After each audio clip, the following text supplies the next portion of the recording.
நம்ம சேனலேருந்து தொடர்ந்தாப்புல நீங்கள் வீடியோக்களை பார்க்க நினச்சிங்கன்னா இதுவும் நம்ம சேனலை சப்ஸ்கிரைப் பண்ணுங்கள் கீழே பெல் சிம்பிள் இருக்கும் அதையும் கிளிக் பண்ணுங்க. சரி வாங்க நம்ம வீடியோக்குள்ளே போகலாம். வணக்கம் நண்பர்களே. தெருவோரம் பிஞ்ச செருப்பை தச்சு கொடுக்குற முதியோரை பார்த்து கல்லூரி மாணவ மாணவிகள் அனைவருமே சல்யூட் பண்ணாங்க.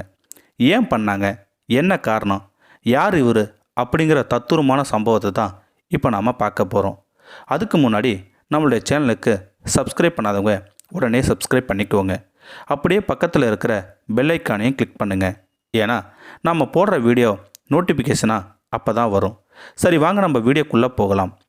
உண்மையான சம்பவத்துக்குள்ளே போகணும்னா, வயதான கணவன் மனைவி தன்னுடைய அன்றாட பிழைப்புக்கே பிஞ்சு போன செருப்பை தச்சு தான் குடும்பத்தை காப்பாற்றிக்கிட்டு இருந்தாங்க. இதுலேயும் அந்த வயதான முதியவருக்கு செருப்பு தைக்கிறதுல பல வித்தகரும் கூட சொல்லலாம். ஏன்னா அந்த அளவுக்கு தன்னுடைய தொழில் மீது அவ்வளோ ஈடுபாடு. அது மட்டும் இல்லை, அந்த வயதான முதியோர் ஓஞ்சி உட்கார காலத்திலும் உழைச்சி தான் சாப்பிட்ணும் அப்படி ஒரு மனிதர் கூட சொல்லலாம் இல்லையா.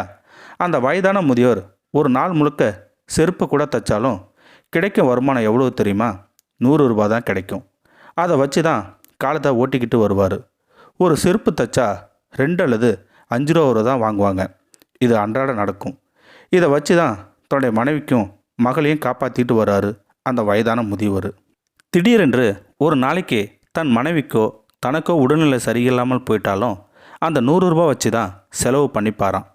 அந்த 100 ரூபா இல்லைனா கூட அன்றைக்கு சாப்பாட்டுக்கு வழி இல்லாமல் போயிடுமா. இதனாலேயோ தனக்கோ தன் மனைவிக்கோ உடல்நிலை சரியில்லாமல் போகாத மாதிரி இருப்பாங்களாம். இதன்லேயும் மனசுக்கு கஷ்டமான சம்பவம் என்னென்னா, மகளையும் சிறு வயதிலிருந்து கல்லூரி வரை அந்த சொற்ப வருமானத்தில் தான் படிக்க வச்சாராம் அந்த வயதான முதியவர். எப்பயுமே அந்த வயதான முதியவர் செருப்பு தைக்கிற இடம்னா ஒரு பெரிய கல்லூரி வாசல் தான் இருப்பார். அந்த வயதான முதியவர் மழை, இடி, வெயில் எது வந்தாலும் தான் இருக்கிற இடத்த விட்டு வரவே மாட்டாராம். அந்த அளவுக்கு அந்த முதியவர் தான் வேலையில் அவ்வளோ ஈடுபாடாக இருப்பாராம் அந்த வயதான முதியவர். அவர் இருக்கும் இடத்துல பெரிய கொடைக்கு கீழே தான் அமர்ந்திருப்பார் அந்த முதியவர். ஏன்னா அந்த கல்லூரியில் தான் அவருடைய மகள் படிக்க வச்சாராம். அதனாலேயே அந்த முதியவர் தான் செருப்பு தைக்கும் தொழிலை செஞ்சுக்கிட்டு வந்தார். ஆனால் அந்த கல்லூரி மாணவ மாணவிகள் அனைவருமே அந்த முதியவரை தினந்தோறும் கிண்டலும் கேலியுமாக செய்வாங்க. ஆனால் நான் வயது முதிர்ந்தவர் என்று கூட பார்க்காம கிண்டலும் கேலியும் அவமானமும் செய்கிறாங்க அப்படின்னு ஒரு நாள் கூட நினச்சி வருத்த கூட பட மாட்டாராம். அந்த அளவுக்கு தன்னுடைய தொழிலை தான் மதித்தார். மற்றவங்க மதிக்கலை அப்படிங்கிற ஒரு எண்ணத்தை கூட நினைக்கவே மாட்டாராம். அதே மாதிரி கல்லூரி படிக்கும் மாணவ மாணவிகளுக்கு பிஞ்சு போன செருப்பை தைச்சாலும் கரராக பணம் கூட கேட்கவே மாட்டாராம். இதனாலேயே பெண்கள் மத்தியில் அந்த வயதான முதியவருக்கு பெயர் இருக்குது. பெண்களுக்கு செருப்பு தைச்சு கொடுத்தாலும் காசு கேட்க மாட்டாராம். இதனாலேயே அவருக்கு பெண்கள் மீது வன்புணர்வும் ஜொல்லுப்பாட்டினும் கிண்டலும் பண்ணுவாங்களாம் அந்த மாணவ மாணவிகள். இது காது படக்கூட சொல்லுவாங்களாம். அதை கூட அவர் நினச்சி வருத்த கூட பட மாட்டாராம் அந்த வயதான முதியவர். இது மாதிரி ஒரு நாள் தன்னுடைய வேலையை பார்த்துக்கிட்டு இருந்தார் அந்த வயதான முதியவர். அப்போது கல்லூரி முடிய நேரம். அன்னைக்கு தான் அந்த முதியவருக்கு வாழ்க்கையில் ஒரு திருப்பு முனையும் ஏற்பட்டுச்சு.